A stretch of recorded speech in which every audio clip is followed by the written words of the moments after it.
Hi everyone, कैसे हो आप सभी लोग। आई होप आप लोग अच्छे होंगे। मैं हूं राहुल जयसवाल एंड स्वागत करता हूं आप सभी का एक बार फिर हमारे यूट्यूब चैनल JR ट्यूटोरियल्स में। फ्रेंड्स, आज अगेन आपके सामने एक मैथ्स का मोस्ट इंपॉर्टेंट लेक्चर वीडियो लेकर आ गया हूं, जिसमें हम पढ़ने वाले हमारे 8th स्टैंडर्ड के लिए मैथ्स सब्जेक्ट का जो हमने चैप्टर की शुरुआत की हुई थी ऑलरेडी प्रीवियस वीक से चल रहा है हमारा, जिसका नाम है chapter number 6 factorisation of algebraic expression. आज हम इसका लेक्चर नंबर 6 दोस्तों आप लोग के लिए लेकर आ गए। एक बहुत ही इंपॉर्टेंट चैप्टर का एक बहुत ही इंपॉर्टेंट लेक्चर होने वाला है लेक्चर नंबर 6, क्योंकि इसमें हम लोग एक चीज पढ़ने वाले हैं जिस टॉपिक का नाम है दोस्तों रैशनल एल्जेब्रिक एक्सप्रेशन। तो ये जो रैशनल एल्जेब्रिक एक्सप्रेशन है ये क्या होता है नॉर्मली, जैसे कि आपने बहुत सारे टाइप के एल्जेब्रिक एक्सप्रेशन तो पढ़ लिए, अब यही एल्जेब्रिक एक्सप्रेशन जो कि रैशनलाइज फॉर्म में होंगे उसको आपको सिंप्लीफाई करना है बाय यूजिंग जितने भी टेक्निक्स आपने पहले पढ़े हुए हैं। तो ये बहुत बढ़िया एंड बहुत ही बेहतरीन एग्जांपल्स होने वाले हैं, क्योंकि दोस्तों यहाँ पे ऐसे टाइप के एग्जांपल्स अक्सर एग्जाम में पूछे जाते हैं और नॉर्मली 2 से 3 मार्क्स के लिए पूछे जाते हैं। तो ये सिंप्लीफाई करना आपको आना चाहिए, थोड़ा सा दिमाग आपका भी लगेगा इसमें, एंड जितनी भी आपने चीजें सीखी है प्रीवियस दिनों में ये चैप्टर के अंदर, ये सभी चीज आज के इसी लेक्चर में काम आ जाएंगे दोस्तों। तो बिल्कुल वीडियो को स्किप मत करना, वीडियो को ध्यान से लास्ट तक जरूर से देखना ताकि आप लोग को ये चीज अच्छे से समझ में आए। तो डायरेक्ट मैं एग्जांपल से आपको कराने वाला हूं। दोस्तों सबसे पहला एग्जांपल आपको दिया हुआ है, डायरेक्टली सिंप्लीफाई करने बोला है, जो कि यहाँ पे लिख देता हूं मैं सिंप्लीफाई। ठीक है ना, क्वेश्चन ध्यान से देखना आप लोग, आपके बुक में भी आप देख सकते हो, आपके पास टेक्स्ट बुक जरूर से होगा। तो सिंप्लीफाई करने बोला है, एक क्वेश्चन है a square plus 5a plus 6, ठीक है 5a प्लस 6, इस तरह के एग्जांपल आपने जरूर से देखा होगा। a square minus a upon 12, a square minus a minus 12, ठीक है a square plus 5a plus 6 upon a square minus a minus 12। अब इसको मल्टीप्लाई करना है हमारे एक और एल्जेब्रिक एक्सप्रेशन से, रैशनल एल्जेब्रिक एक्सप्रेशन जिसका नाम है a minus 4 divide by a square minus 4।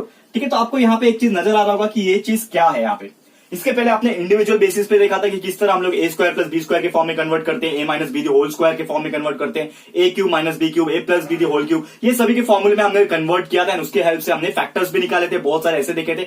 अब इसी को आपको सॉल्व करना है। तो सबसे पहले चीज यहाँ पे एक हम लोग को बनाना पड़ेगा, एक रफ फिगर यहाँ पे मैं लिख रहा हूं, एक रफ पेज आपको लेना पड़ेगा, या फिर आप लोग अपने अपने बुक में साइड में कहीं पे कर सकते हो, और यहाँ पे हम लोग एक्चुअल में सॉल्व करने वाले। तो ये होगा क्यों, रफ पेज क्यों जरूरत है यहाँ पे, मैं आपको बताने वाला हूं। सबसे पहले आप देख पा रहे हो ये a square plus 5a plus 6, ये आपको दिख रहा होगा, ये आपका एक है एल्जेब्रिक एक्सप्रेशन। इसको आपको फैक्टर्स निकालने होंगे। आपको याद होगा कि इसके पहले जो हमने टॉपिक पढ़ा था उसमें हमने फैक्टर्स निकालने सीखा था। कैसे निकालते थे हम लोग, आपको याद दिला दो, रफ पेज में करना है ये फैक्टर्स कैसे निकालते हैं। a square plus 5a plus 6 ये आपका नंबर था। तो हम लोग क्या करते थे, पहला नंबर और लास्ट नंबर को मल्टीप्लाई करके साइड में कहीं पे लिखते थे।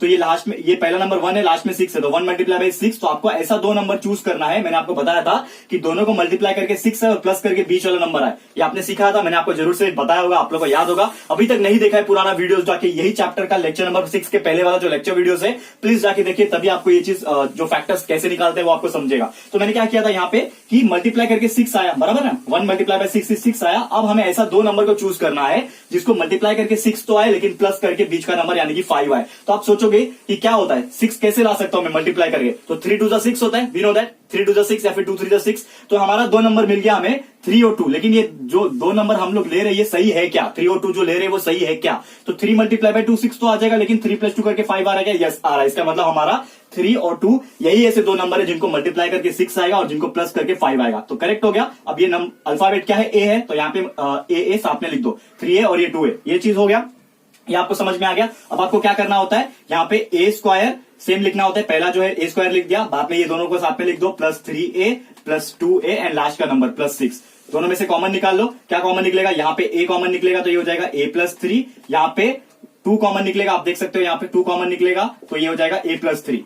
ये दोनों एक ही साथ लिख देना होता है, a प्लस 3। ये सभी चीज ऑलरेडी मैंने एक्सप्लेन किया हुआ है फ्रेंड्स, इसके लिए मैं थोड़ा सा फास्ट जा रहा हूं, ठीक है ना। तो ये कैसे निकालते हैं, फैक्टर्स निकाल रहा हूं मैं, तो ये फैक्टर्स को कैसे निकालते हैं इसके ऊपर मैंने सेपरेट ऑलरेडी वीडियो बनाया हुआ है, और उसके ऊपर हमने प्रैक्टिस सेट भी सॉल्व किया हुआ है स्टार्टिंग के टाइम पे, जो लेक्चर नंबर हमारा 2 या 3 होगा, आप चेक कर सकते हो जाके, वहां पे आपको देखने मिल जाएगा, करेक्ट है। तो इसमें प्रॉब्लम नहीं आना चाहिए फ्रेंड्स। ओके, अब मैं वही बात कर रहा था आपको कि यहाँ पे मैं क्या बताने की कोशिश कर रहा था कि हमने फैक्टर्स निकालना है। तो फैक्टर्स निकालने हमने सबसे पहले क्या सीखा कि a प्लस 3 हमारा एक वैल्यू आ गया, करेक्ट है, एंड दूसरा जो है a प्लस 2। तो यहाँ पे 2 हमें फैक्टर्स मिल गए, क्या क्या मिल गया, a प्लस 3 मिल गया, a प्लस 2 मिल गया, करेक्ट है, ये चीज आपको समझ में आ गया। तो a plus 3 and a plus 2 इसका फैक्टर है, मतलब ये जो दिख रहा है आपको उसके जगह पे मैं क्या लिख सकता हूँ, a प्लस 3 लिख सकता हूँ, a प्लस 2 लिख सकता हूँ। लेकिन ये दोस्तों मैंने इतना लंबा चौड़ा आपको सॉल्व करके क्यों बताया, क्योंकि आप लोग डायरेक्ट नहीं कर पाएंगे, क्योंकि इसका एक डायरेक्ट मेथड भी होता है, वो मैंने आपको स्टार्टिंग में नहीं बताया था, लेकिन अभी बता रहा हूं कि कभी भी आपको ऐसा कुछ दिखेगा और आपको पूछेगा फैक्टर निकालो, फैक्टर निकालो मतलब डायरेक्टली इसको भी आपको सिंप्लीफाई करना है ना, तो आप इतना लंबा चौड़ा पहले अलग से सॉल्व नहीं करोगे, फिर उसको नहीं लिखोगे। आपको क्या करना है, सीधा सीधा देखोगे तो आपने क्या नंबर लिया, ऐसा दो नंबर लिया जो मल्टीप्लाई करके 6 आ जाए और प्लस करके 5 आए, तो आपके दिमाग में वो चलना चाहिए कि 3 और 2 मेरे ऐसे नंबर है, तो जो भी मेरा अल्फाबेट रहेगा उसके साथ पहला नंबर दे दो एंड अल्फाबेट के साथ दूसरा नंबर दे दो। यानी कि मेरा दो नंबर क्या है, 3a और 2a है ना, तो सीधा सीधा क्या हो जाएगा यहाँ पे a प्लस 3, पहला नंबर मेरा 3 लिया था, उसको ब्रैकेट बना दो, दूसरा नंबर मैंने क्या लिया 2 लिया, तो a प्लस 2, ये दोनों मेरे फैक्टर्स हो गए। तो डायरेक्ट लिख दिया मैंने, देखो वही आ रहा है, सॉल्व करके भी वही आ रहा है। तो अगर डायरेक्ट नहीं लिख पा रहे तो कहीं पे रफ में सॉल्व करके देख लेना, लेकिन रफ करके सॉल्व करोगे थोड़ा सा साइड में तो आपको थोड़ा टाइम ज्यादा लगेगा, बस प्रैक्टिस करना। तो आपके मन में होना चाहिए, मैं आपको जैसे जैसे एग्जांपल सॉल्व कराऊंगा आप लोग क्लियर हो जाएगा। वीडियो थोड़ा लंबा हो सकता है, बिल्कुल ध्यान से देखना, आपको बिल्कुल चिंता नहीं करना, मैं आपको ईच एंड एवरीथिंग यहाँ पे आज ये वीडियो में समझा के देने वाला हूँ, और प्रैक्टिस सेट भी हम लोग सॉल्व करेंगे आज 6.4 का, ठीक है। तो जरूर से ध्यान से देखो, मैं क्या बता रहा हूं कि हम लोग को ऐसा नंबर देखना है 1 मल्टीप्लाई बाय 6, मल्टीप्लाई करके 6 आए और प्लस करके 5 आए, तो मैंने लिया 3 और 2 मेरे ऐसे नंबर है जिनको मल्टीप्लाई करके 6 आएगा और प्लस करके 5 आएगा, तो हमने लिख दिया डायरेक्टली a प्लस 3 और a प्लस 2। a क्यों लिखा, क्योंकि यहाँ पे a लिखा है, ये हो गया ऊपर का। डिवाइड बाय नीचे क्या लिखा हुआ है, a square minus a minus 12, तो यहाँ पे भी डायरेक्टली हम लोग वही सोचते हैं कि यहाँ पे 1 है, यहाँ पे माइनस 12 है, तो दोनों को मल्टीप्लाई करके क्या आना चाहिए, माइनस 12 आना चाहिए, दोनों को मल्टीप्लाई करके माइनस 12 आना चाहिए, और प्लस करके कितना आना चाहिए, माइनस 1 आना चाहिए, मतलब ये 1 है ना, माइनस a मतलब माइनस 1 होता है, करेक्ट है। अब ऐसा नंबर सोचो जिनको यहाँ पे मल्टीप्लाई करके माइनस 12 आए, तो सबसे पहले 2 और 6 होता है, 2 6 12 होता है, 2 और 6 मल्टीप्लाई करूंगा तो 12 तो आ जाएगा, लेकिन दोनों को प्लस या फिर माइनस करके 1 नहीं आएगा, तो 2 और 6 कैंसिल। फिर अगला नंबर देखो 3 4 12 होता है, तो अगर मैं लेता हूं 3 4, तो 3 4 12 होता है, लेकिन माइनस चाहिए हमें, तो मैं कोई एक नंबर को माइनस देता हूं, तो अगर मैंने माइनस दिया 4 को, तो ये हो जाएगा 3 multiply by minus 4 is minus 12 हो गया, एंड ये दोनों को प्लस करो, 3 माइनस 4 कितना होता है, माइनस 1 होता है, मतलब यही मेरा दो नंबर है 3 और माइनस 4। तो मैं कैसे लिखूंगा 3 और माइनस 4 को, यहाँ पे डायरेक्टली बता रहा हूं, ऐसा सॉल्व नहीं कर रहा हूं इसके लिए, देखो डायरेक्ट बता रहा हूं कैसा, a है ना मेरा, तो a क्या है, पहला नंबर 3 है, तो a प्लस 3 करेक्ट है, दूसरा नंबर क्या है मेरे लिए माइनस 4, तो यहाँ हो जाएगा a माइनस 4, करेक्ट है। ये चीज आपको समझ में आ रहा है दोस्तों कि किस तरह मैं डायरेक्ट लिख पा रहा हूँ यहाँ पे, बस आपको ये साइड में रफ में करना है। नंबर एक बार मिल गए, तो एक बार a, ये प्लस 3 है इसके लिए a प्लस 3 लिखा, ये माइनस 4 है इसके लिए a माइनस 4 लिखा, करेक्ट है। ये चीज समझ में आ गया, आगे बढ़ते हैं। अब मल्टीप्लाई है बीच में लिख दिया मल्टीप्लाई, ये ऊपर a माइनस 4 है, इसको तो कुछ कर नहीं पाएंगे, तो a माइनस 4 वैसे का वैसे लिख दिया, नीचे a स्क्वायर माइनस 4 है। तो हम लोग एक चीज आपने पढ़ा होगा, ये रफ वाला जो फिगर है इसको मैं मिटा देता हूँ क्योंकि इसका यूज नहीं हमें अभी, ठीक है। आप लोग साइड में जो रफ है उसको कंटिन्यू कर सकते हो, कोई प्रॉब्लम नहीं है, ठीक है ना। तो अगर आप ध्यान से देखोगे जो मैं बताने की कोशिश कर रहा हूं यहाँ पे कि a स्क्वायर माइनस 4 आपको दिख रहा है, ये वाला हमने सॉल्व किया था, ये किस तरह से दिख रहा है आपको याद आ रहा होगा, इसको मैं लिख सकता हूं a स्क्वायर माइनस 2 स्क्वायर, तो ये क्या हो जाएगा a square minus B square, और इसका मतलब क्या होता है a प्लस 2, यानी कि a plus B a minus B वाला फॉर्मूला, ये सब सीखा हुआ है ऑलरेडी, इसमें ये चैप्टर में सीखा है, इसके पहले वाले चैप्टर में सीखा है, ये सभी चीज आपने सीखा हुआ है, तो यही सब यूज होने वाला है यहाँ पे एक ही साथ। तो यहाँ पे a स्क्वायर माइनस 4 को मैं कैसे लिख सकता हूँ, a स्क्वायर माइनस 2 स्क्वायर लिख सकता हूँ, और ये हो जाएगा a square minus B square वाला फॉर्मूला। तो a plus B a minus B होता है, तो ये a प्लस बी और a माइनस बी के लिए a माइनस 2, तो यही उठा के यहाँ पे लिख दो। क्या लिखूंगा, a स्क्वायर माइनस 4 की जगह पे क्या लिखूंगा, ये लिखूंगा, दैट इज a प्लस 2 और a माइनस 2, करेक्ट है, लिख लिया। अब आपको क्या करना है दोस्तों, यहाँ पे ध्यान से देखना है कि क्या कट हो रहा है और क्या कट हो सकता है। तो ये हमारा सबसे पहला स्टेप था, एंड सेकंड स्टेप पे हमारा आंसर आएगा। क्या देखोगे आप कि कुछ कट हो रहा है क्या, तो देखो यहाँ पे ध्यान से, ये a प्लस 2 है और ये नीचे भी a प्लस 2 है, तो ये कैंसिल हो जाएगा, a प्लस 2 और a प्लस 2, क्योंकि मल्टीप्लाई में है तो नीचे नीचे कट हो जाते हैं ना, न्यूमरेटर डिनोमिनेटर साइड साइड में भी, बीच में मल्टीप्लाई इसके लिए, तो a प्लस 2 और a प्लस 2 कट हो गया। देखो a प्लस 3 कट हो गया, a माइनस 4 कट हो गया। क्या बच रहा है दोस्तों, कुछ बच रहा है दोस्तों, यस बच रहा है, नीचे की तरफ सिर्फ a माइनस 2 बच रहा है और ऊपर कुछ नहीं बच रहा है, मतलब 1 बच रहा है। तो ऊपर कुछ नहीं है तो सीधा सीधा 1 आ गया, और नीचे कुछ क्या बच रहा है, यहाँ पे आप देखोगे तो सिर्फ एक ही टर्म बच रहा है जिसका नाम है a माइनस 2। तो हमारा जो आंसर आ रहा है वो होता है 1 अपॉन a माइनस 2, और आप टेक्स्ट बुक में भी देख सकते हो आपका आंसर आ रहा है 1 अपॉन a माइनस 2। इसका मतलब क्या है कि हमने जो ये सॉल्व किया है ये एकदम टोटल ही करेक्ट है, ठीक है। तो उम्मीद करता हूं कि आपको ये चीज समझ में आ गया होगा किस तरह से हम लोग कोई भी गिवन अलजेब्रिक एक्सप्रेशन को यहाँ पे हम लोग क्या कर सकते हैं दोस्तों, सिंप्लीफाई कर सकते हैं। यहाँ पे आप देख सकते हो बहुत ही सिंपल है, इसमें कुछ भी ऐसा नहीं है फ्रेंड्स कि आप लोग अगर सोचोगे कि यार ये बहुत हार्ड है, कुछ भी ऐसा नहीं है, बस आपको क्या करने आना चाहिए,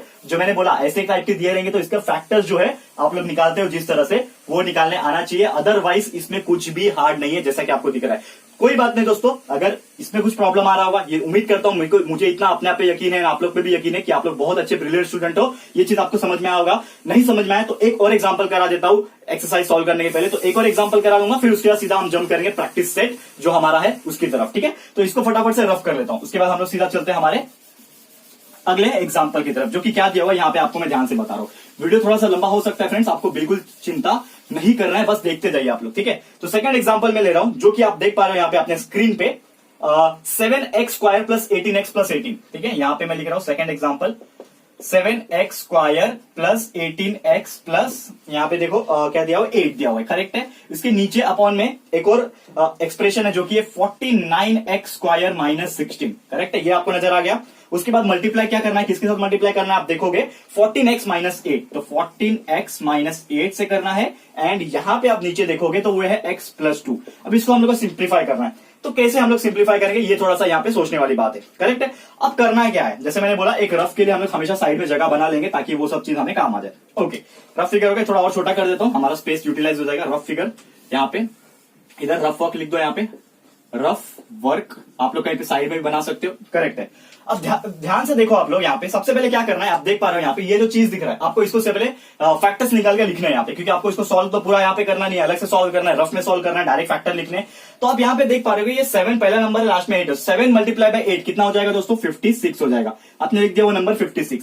फिर आपको सोचना है कि ऐसे दो नंबर को मैं चूज करूं कि मल्टीप्लाई करके 56 और प्लस करके इसके बीच का टर्म यानी कि 18 आ जाए, करेक्ट है। अब सोचो, आप दिमाग लगाओ 56 किसके किसके टेबल में आता है, ऐसा आपको सोचने की जरूरत है। तो आप सोचो फ्रेंड्स कि क्या आ सकता है 56 जो है दोस्तों, कैसे आ सकता है। यही चीज अगर आप सोच लोगे दोस्तों तो बाकी हर एक चीज आपके लिए दोस्तों बहुत इजी हो जाएगा। अब देखो यहाँ पे 56 आपके 2 के टेबल में 2 मल्टीप्लाई बाय 28 करोगे तो 56 आएगा, लेकिन 2 मल्टीप्लाई 2 प्लस 28 करोगे तो 18 नहीं आना वाला, मतलब 2 के टेबल तो जाने दो। 3 के टेबल में 56 जाएगा क्या, नहीं जाएगा। 4 के टेबल में 14 4 जो 56 होता है, करेक्ट है दोस्तों। 4 मल्टीप्लाई बाय 14 इज 56। इसके लिए आपको टेबल याद होना चाहिए, जैसे मुझे याद है 20 तक आराम से, वैसे आप लोगों को भी याद होना चाहिए। तो आपको एक चीज पता चल गया कि 14 मल्टीप्लाई बाय 4 इज 56 होता है। तो पहला नंबर 14 है, दूसरा नंबर 4 है, लिख दिया मैंने। अब देखो चेक करो यहाँ पे क्या करना है हम लोग को कि 14 मल्टीप्लाई बाय 4 करके 56 आया, ये हमारे दो नंबर हो गए, लेकिन प्लस करके भी 18 आना चाहिए। तो देखो प्लस करके 18 आ रहा है क्या, 14 प्लस 4 इज 18, यस आ रहा है। इसका मतलब क्या हो गया कि यही दो नंबर है जिसको मैं मल्टीप्लाई करूंगा तो कितना आ जाएगा, 56 आएगा, और प्लस करूंगा तो 18 आ जाएगा। मतलब मैं सीधा सीधा 14 लेने वाला हूं और 4 लेने वाला हूं। हमारा आंसर क्या है यहाँ पे आप देखोगे तो किस तरह से आपको सॉल्व करना है, यहाँ पे आप देखोगे तो सबसे पहला जो है यहाँ पे 7x, स्टार्टिंग में 7 है, तो मैंने आपको बताया था कि जब भी स्टार्टिंग में कुछ नंबर्स होते हैं यहाँ पे, ठीक है ना, तो स्टार्टिंग में जब भी कुछ नंबर आते हैं तो उसको हम लोग को सॉल्व करना पड़ेगा। तो इसको हम लोग को अलग से सॉल्व करना पड़ेगा। तो यहाँ पे मैं अलग से सॉल्व कर लेता हूं, जो कि है आप देखोगे 7x स्क्वायर, पहला वर्ड 7x स्क्वायर है, दूसरा हो जाएगा यहाँ पे plus 14x plus 4x and last में है प्लस 8, ठीक है। यहाँ पे मैं अलग से सॉल्व कर रहा हूँ इसको, ठीक है। उम्मीद कर रहा हूँ कि आप लोग को ये चीज दिख रहा होगा, नहीं दिख रहा है तो थोड़ा और प्रॉपर तरीके से इसको आपको मैं सॉल्व करता हूँ, बाद में इसको रफ कर दूंगा, करेक्ट है। तो हमने दो नंबर क्या निकाला वो आपको ध्यान है, 14 और 4। तो यहाँ पे मैं क्या करता हूँ, अलग से इसको सॉल्व करता हूँ। क्या है, सबसे पहला नंबर 7x स्क्वायर, दूसरा नंबर हमारा जो 14x था जो हमने निकाला फैक्टर 14x, उसके बाद क्या था 4x, और लास्ट का जो नंबर होता है 8 वो हमने ले लिया। हमेशा ऐसे ही करते हैं हम लोग, फैक्टर्स निकालते हैं जब भी। तो ये हम लोग डायरेक्ट क्यों नहीं लिख पा रहे, क्योंकि यहाँ पे x के आगे कुछ नंबर लिखा हुआ है। जब x के आगे कुछ नंबर नहीं होता तो सीधा सीधा कर देते x प्लस 14 और x प्लस 4 कर देते, लेकिन अभी क्यों नहीं कर रहे हैं, क्योंकि इसके आगे ऑलरेडी एक नंबर है तो उसको हम लोग नहीं कर पाएंगे। तो इसके लिए हम लोग को सॉल्व करना पड़ेगा। तो ये दो का ग्रुप बना लो और सॉल्व करो। तो यहाँ पे क्या हो जाएगा, 7x कॉमन हो जाएगा तो क्या बचेगा अंदर x प्लस 2, यहाँ पे भी 4 कॉमन हो जाएगा तो अंदर क्या बचेगा x प्लस 2। तो मतलब एक मेरा आ गया x प्लस 2 और दूसरा कितना आ गया 7x प्लस 4। तो ये दो फैक्टर्स मिल गए आपको। अब यही दो फैक्टर्स को इसके जगह पे लिख दो, तो क्या लिखेंगे हम लोग यहाँ पे x प्लस 2 एक फैक्टर हो गया, दूसरा फैक्टर मेरा है 7x प्लस 4, ये दो चीज हो गए, करेक्ट है।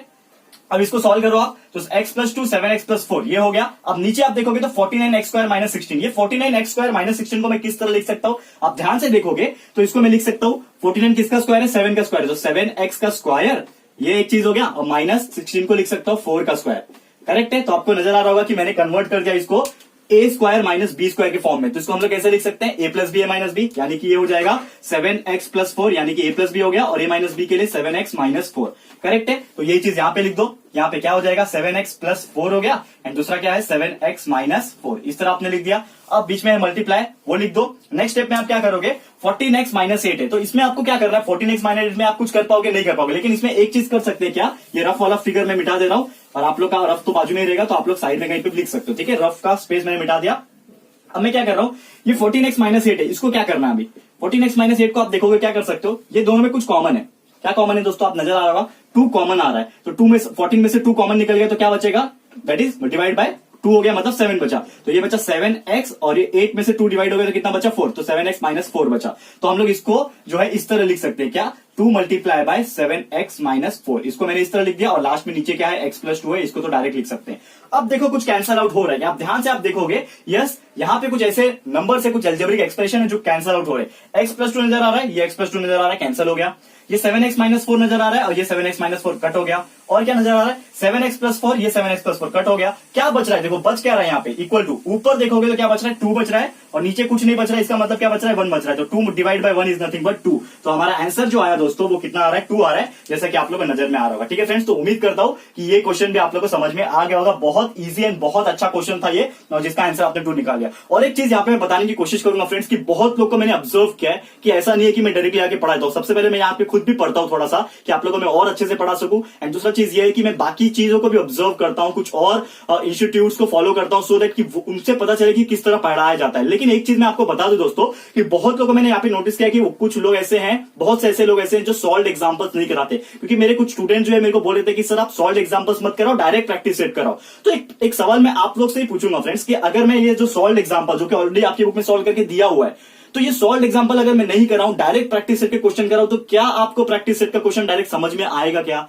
ये सवाल है दोस्तों। आपने देखा होगा आपके स्कूल्स में, आपके जो बहुत सारे जो भी कोचिंग इंस्टीट्यूट होंगे जहां पे आप जाते होंगे, पर्सनली प्राइवेट ट्यूशन जाते होंगे, हर एक का नाम नहीं लूंगा, लेकिन बहुत सारे ऐसे होंगे जो डायरेक्टली प्रैक्टिस सेट कराते होंगे। और हमारे स्कूल की बात करूं, जब हम लोग आपके एज के, तो हमारे में तो ऐसा होता था कि डायरेक्टली आया एंड उसको सिर्फ देख के, जो भी आपका टेक्स्ट बुक है जिसमें सॉल्व एग्जांपल लिखा है, देख के सिर्फ छाप दिया एंड बोला कॉपी कर लो। तो आपको समझेगा क्या फ्रेंड्स? नहीं समझेगा। तो ये सोचने वाली बात है, और ये मैं आपके लिए क्यों कर रहा हूं, ये मेहनत कर रहा हूं मैं आपके लिए। क्या कर रहा हूं? मेहनत। मैं भी आता तो सीधा सीधा प्रैक्टिस सेट करा देता एंड बोलता हो गया, चैप्टर हो गया, 4 प्रैक्टिस सेट 4 दिन में करा दूंगा, 4 दिन में हमारा चैप्टर खत्म हो जाएगा। लेकिन हमारा 4 दिन में कभी खत्म होता है क्या? हमारे लेक्चर 7-8, 8-8, 10-10 लेक्चर हो जाते हैं एक पर्टिकुलर चैप्टर में, तब जाके खत्म होता है। तो I am taking 10 lectures, 10 to 12 lectures या फिर 8 से 10 लेक्चर लग जाते हैं हम लोग को एक चैप्टर कंप्लीट करने में। तो आप सोच सकते हो कि हम लोग कितना डीप में और कितना कंसेप्चुअल नॉलेज आपको देने की कोशिश कर रहे हैं। तो वही चीज यहाँ पे बता रहा हूं कि यहाँ पे मैं सॉल्व एग्जांपल लेने में, आज हम लोग को ऑलरेडी लेक्चर्स खत्म करने का टाइम हो गया है दोस्तों, लेकिन फिर भी यहाँ पे मैं क्या करूंगा, एक और जो सॉल्व एग्जांपल आपका बचा हुआ है, थर्ड सॉल्व एग्जांपल आपके बुक में, वो भी मैं आपको करा दूंगा, सो दैट आप लोग को हर एक चीज क्लियर हो जाए अभी से ही। और आपको अगर मैं कुछ क्वेश्चन बोल दूं कि ये सॉल्व करके दिखाओ, तो आप लोग चुटकी बजाते सॉल्व कर पाओगे, इतनी मेरी गारंटी है। उम्मीद करता हूं कि आप लोगों को ये चीज, मेरी बात जो है आपको समझ में आ रही होगी फ्रेंड्स। तो मैं क्या करूंगा, आज जो है प्रैक्टिस सेट नहीं कराऊंगा आपको, कल जो हमारा अगला लेक्चर आएगा, यानी कि जो लेक्चर नंबर 7 अगले दिन ही आता है, आपको पता ही है। तो लेक्चर नंबर 7 आएगा, उसमें मैं प्रैक्टिस सेट 6.4 कराऊंगा। लेकिन आज क्या करता हूं, जैसे 2 हमने सॉल्व एग्जांपल देख लिए, एक और सॉल्व एग्जांपल आपके बुक में दिया हुआ है, इसको भी करा देता हूं, ताकि आप लोगों को तीनों टाइप के जो सॉल्व एग्जांपल है वो समझ में आ जाए। और उसी के बेस पे जो प्रैक्टिस सेट रहेगा उसको हम लोग कल देखेंगे, ताकि जो है वो क्लियर हो जाए। ठीक है फ्रेंड्स, तो उम्मीद करता हूं कि आप हमें कॉपरेट करेंगे एंड आपको भी ये सब चीज इजीली समझ में आ रहा होगा। ठीक है फ्रेंड्स, तो आगे बढ़ते हैं। हमारा एक और एग्जांपल मैं यहाँ पे ले लेता हूं आपके लिए, जो कि है सिंप्लीफाई करने बोला है। अगेन इसको सबसे पहले रफ कर लेता हूं। ठीक है, थर्ड एग्जांपल, सॉल्व एग्जांपल ही आपके बुक में सॉल्व करके दिया हुआ है, लेकिन उसको किस तरह से सॉल्व किया जाता है ये आपको पता होना चाहिए दोस्तों। डायरेक्ट कभी भी कोई चीज लिख देगा आपके बुक में, तो वो चीज आप पढ़ तो लोगे, याद तो कर लोगे, लेकिन समझेगा नहीं। और लेकिन यहाँ पे जो मेरा मकसद होता है वो आपको समझाना होता है, ना कि रट्टा मरवाना। ठीक है, तो थर्ड एग्जांपल जो दिया हुआ आप देख पाओगे, सिंप्लीफाई करने बोला है x3, ठीक है, x3 माइनस 9y3, ठीक है ना, x3 माइनस 9y3 दिया हुआ है, ये नजर आ रहा है आपको यहाँ पे। ओके, और सॉरी क्यूब नहीं, ये स्क्वायर है, ठीक है ना, बाय मिस्टेक मैंने यहाँ पे क्यूब लिख दिया, एक्स स्क्वायर माइनस 9y2, ठीक है। आप नीचे देखोगे तो x3 माइनस 27y3 है, तो x3 नीचे है माइनस 27y3 है। ये आपको क्वेश्चन नजर आ गया, इसको आपको सिंप्लीफाई करना है। आप किस तरह सिंप्लीफाई करोगे, आपके टेक्स्ट बुक में आप देखोगे तो सीधा सीधा लिख दिया उन्होंने फैक्टर्स, लेकिन वो फैक्टर्स आया कैसे, ये भी तो सोचने वाली बात होती है। इसीलिए तो मैं आपको साइड में रफ वर्क करके, जो मेरा रफ वर्क है वो भी आपको बता रहा हूं, ताकि आप लोग भी इसी तरह रफ वर्क जो है वो कर पाओ, ताकि आपको समझ में आए कि इसका फैक्टर्स किस तरह निकल रहे। ठीक है, क्योंकि ऑलरेडी हमने कराया हुआ है, लेकिन फिर भी करा रहा हूं ये सब चीज कि कैसे निकालते हैं। तो आप देखोगे ये एक्स स्क्वायर माइनस 9y2 ऊपर लिखा हुआ है, इसको किस तरह करेंगे हम लोग, कैसे फैक्टर निकालेंगे। तो आपको एक चीज ध्यान में आ रहा होगा, इसके जैसा एग्जांपल हमने अलग से सॉल्व किया हुआ है पहले। कैसे, ये एक्स स्क्वायर नजर आ रहा है आपको, ये 9y2, 9 को मैं कैसे लिख सकता हूं, 9 किसका स्क्वायर है, 3 का स्क्वायर है, तो मैं कैसे लिख सकता हूं, 3y का स्क्वायर। करेक्ट है, ये एक्स स्क्वायर हो गया माइनस ये 3y का स्क्वायर मतलब 9y2। अब इसको मैं सॉल्व कर सकता हूं ना, a square minus B square, ये a हो गया मेरे लिए, b हो गया। कैसे सॉल्व करते हैं, a square minus B square क्या होता है, a plus B, a minus B, तो a प्लस बी मतलब x प्लस b मतलब 3y, और a माइनस बी क्या हो जाएगा, x माइनस 3y। तो देखो फैक्टर्स निकल गए, डायरेक्ट बुक में यही लिखा है x plus 3y, x minus 3y। लेकिन आपको पता चला क्या कैसे आया, बहुत कम लोग होंगे जो ब्रिलियंट होंगे जिनको समझ में आया होगा कि ये कैसे आया। लेकिन यहाँ पे मैं कुछ एवरेज स्टूडेंट, क्योंकि मेरा चैनल सिर्फ टॉपर्स के लिए नहीं है, एक एवरेज से एवरेज बच्चा जो कि जस्ट पास होता था या फिर अगर फेल भी होता रहेगा, तो मेरा जो वीडियो है वो मैं इस तरह पढ़ाता हूं कि वो देखेगा ना तो अगले दिन एग्जाम में टॉप करेगा, ऐसे पढ़ाता हूं। लेकिन शर्त कंडीशन यही है आप लोग के लिए कि आप लोग भी प्रैक्टिस करोगे उतना तो ही कर पाओगे दोस्तों। ये मैं आपको गारंटी के साथ बोल सकता हूं कि अगर आपका प्रैक्टिस है, आप लोग का जुनून है पढ़ने में, तो ही आप लोग ये चीज कर पाओगे। ये चीज ध्यान में रखना। तो ध्यान में मैं क्या बता रहा हूं यहाँ पे कि हमने इसका फैक्टर्स निकाल लिया, तो इसके जगह पे हम लोग क्या लिखेंगे, ये लिखेंगे क्या है हमारा, एक्स प्लस 3y और दूसरा क्या है मेरा x माइनस 3y। लिख दिया मैंने, x plus 3y, x minus 3y, correct है। बीच में डिवाइड कर दो, क्या है ये वाला चीज है। अब इसको कैसे सॉल्व करेंगे, अगेन आप देखो यहाँ पे, इसको रफ कर लेता हूं, रफ फिगर है ये हमारा, ठीक है। इसको रफ कर लिया, इसको देखो कैसे सॉल्व किया, एक्स क्यूब माइनस 27 क्यूब, ठीक है ना, X cube minus 27 Y cube. तो आप देखोगे ये तो एक्स क्यूब है, अब यहाँ पे भी क्यूब है, तो आपको याद होगा मैंने अक्सर बताया भी है कि जब भी क्यूब वाला होता है तो ये जो नंबर दिया होता है वो भी किसी न किसी का क्यूब होता है। तो 27 किसका क्यूब है, याद करो 3 का क्यूब है। तो हम लोग कैसे लिख सकते हैं, ये एक्स क्यूब वैसे लिखेंगे और ये 27 को लिख सकते हैं 3y का क्यूब। फॉर्मूला पता है हमें कैसे होता है फॉर्मूला, वी नो दैट कि हम लोग का ए क्यूब माइनस बी क्यूब बन गया, ये क्यूब है सॉरी, ठीक है क्यूब है ये, तो A cube minus B cube हो गया। तो we know that formula A minus B, A square plus A B plus B square, आपको याद होगा फॉर्मूला। तो मैं डायरेक्टली कैसे लिख सकता हूं, यहाँ पे आप देखोगे डायरेक्टली मैं किस तरह से लिख के दिखा रहा हूं, ये a माइनस बी, सबसे पहले लिखेंगे a माइनस बी, तो a माइनस बी क्या है यहाँ पे x माइनस 3y, ये a माइनस बी हो गया, और दूसरा multiply by a square plus A B plus B square, मतलब a स्क्वायर क्या हो जाएगा x square plus A B, a मेरे लिए x है, b मेरे लिए 3y है, मतलब ये हो जाएगा 3xy, करेक्ट है। थोड़ा शॉर्टकट बता रहा हूं, 3xy और लास्ट में है प्लस बी स्क्वायर, तो बी स्क्वायर में लिखा है 3y स्क्वायर, तो 3y स्क्वायर मतलब 3 का स्क्वायर 9 और y स्क्वायर तो 9y स्क्वायर, करेक्ट है। तो ये दोनों हम लोग एक साथ लिख देंगे यहाँ पे, इसका जो वैल्यू है, ये हमने निकाल लिया, ये वाला क्या आया x माइनस 3y, ठीक है ना, x माइनस 3y और उसके आगे क्या है x square plus 3xy plus 9y square, ठीक है। यही आ रहा है आपके बुक में भी, आप चेक कर लो, ठीक है, यही चीज आ रहा है। अब देखो कुछ कैंसल आउट हो रहा है क्या, तो कुछ जो भी कैंसल आउट हो रहा है उसको कैंसिल कर दो, तो आप देखोगे कि एक ही टर्म जो है वो कैंसिल हो रहा है, जो कि है x minus 3y, x minus 3y, ये दोनों कैंसिल हो जाएंगे और आपके पास क्या बचेगा वो ध्यान से देखो। तो क्या बच रहा है, ऊपर आपका बच रहा है x प्लस 3y, तो लिख दिया मैंने x प्लस 3y ऊपर बच रहा है, और नीचे क्या बच रहा है, ये वाला टर्म बच रहा है जिसका नाम है x square plus 3xy plus 9y square, और ये आपका बचा है, और यही आपका फाइनल आंसर है, क्योंकि इसके आगे आप कुछ नहीं कर पाओगे, कुछ कट नहीं कर पाओगे, कुछ सिंप्लीफाई नहीं कर पाओगे। तो this is your final answer. And आप लोग जो है आपके टेक्स्ट बुक से भी आप देखो, कंपेयर करके देखो, ध्यान से देखो क्या बोला है, x प्लस 3y, नीचे है x square plus 3xy plus 9y square, तो डायरेक्टली आपका यहाँ पे आंसर आपको मिल रहा है, जो कि आ रहा है x plus 3y, x square plus 3xy plus 9y square. And उम्मीद करता हूं कि एक भी बच्चा जो ये वीडियो देख रहा है उसको ये चीज नहीं समझा होगा, ऐसा हो ही नहीं सकता। 100% गारंटी के साथ बोलता हूं कि अगर आप ये चीज ध्यान से सुने रहेंगे और आपका कंसेप्ट थोड़ा बहुत जो मैंने पहले पढ़ा है वो सब लेक्चर वीडियो अटेंड किया होगा, देखा होगा, तो 100% आपको ये चीज समझ में आया होगा, इतनी मेरी गारंटी है फ्रेंड्स। तो आज हम यहीं पे स्टॉप करेंगे, जैसा मैंने ऑलरेडी बताया था कि आपको मैं आज ही प्रैक्टिस सेट करा दूंगा, बट यहाँ पे टाइम के हिसाब से, क्योंकि मुझे इतना नहीं लगा था कि मैं आपको इतना डिटेल में पढ़ा दूंगा, आज मैंने बहुत ज्यादा डीप में पढ़ा दिया, सो दैट एक एक बच्चे को यहाँ पे हर एक चीज जो है ना, एक बारीकी जो होती है वो भी समझ में आ जाए। मैं उम्मीद करता हूं कि आप लोग ये चीज समझ में आ जाएगा। तो आज यहीं पे मैं स्टॉप कर रहा हूं, एंड जैसा मैंने बोला कि इसी के बेस पे हमारा प्रैक्टिस सेट है 6.4, इसको हम लोग करा देंगे हमारे अगले लेक्चर में, आपको बिल्कुल चिंता नहीं करना है, जस्ट अगले दिन ही हमारा लेक्चर आ जाएगा, लेक्चर नंबर 7। तो फटाफट से आपको ये चैप्टर का आखिरी जो प्रैक्टिस सेट है, यानी कि प्रैक्टिस सेट 6.4 करा देंगे, एंड ये चैप्टर को टोटली कंप्लीट करेंगे। तो आज यहीं पे स्टॉप कर रहे हैं। तो कैसा लगा हमारा आज का लेक्चर वीडियो दोस्तों, प्लीज हमें कमेंट करके बताना है, अपनी राय अपने सजेशन जरूर से हमें कमेंट करके बताना। तो प्लीज वीडियो को लाइक करना है, शेयर कीजिएगा अपने सारे फ्रेंड्स को, फटाफट से शेयर करो एंड बता दो कि कितना इंपॉर्टेंट चीज था आज का सिंप्लीफाई करना, क्योंकि ऐसे टाइप के एग्जांपल अक्सर एग्जाम में पूछेंगे, 101% पूछेंगे, एक या दो क्वेश्चन पूछेंगे। तो जरूर से ये वीडियो सबको शेयर कर देना फटाफट से, सो दैट ये लोग भी आके अटेंड कर ले एंड इनका भी जो कंसेप्चुअल नॉलेज है इसमें अच्छे से हो जाए, ठीक है फ्रेंड्स। तो उम्मीद करता हूं कि आप लोग वीडियो को लाइक करोगे, शेयर करोगे, एंड अगर आपने अभी तक इस चैनल को सब्सक्राइब नहीं किया है तो फटाफट से इस चैनल को सब्सक्राइब कर देना, साथ में बेल आइकन को प्रेस कर देना, ताकि जब भी हम लोग वीडियो लेकर आएंगे आप लोग को नोटिफिकेशन मिलती रहेगी, ठीक है फ्रेंड्स। तो मिलते हैं हमारे अगले वीडियो में। ये वीडियो देखने के लिए thank you and good bye.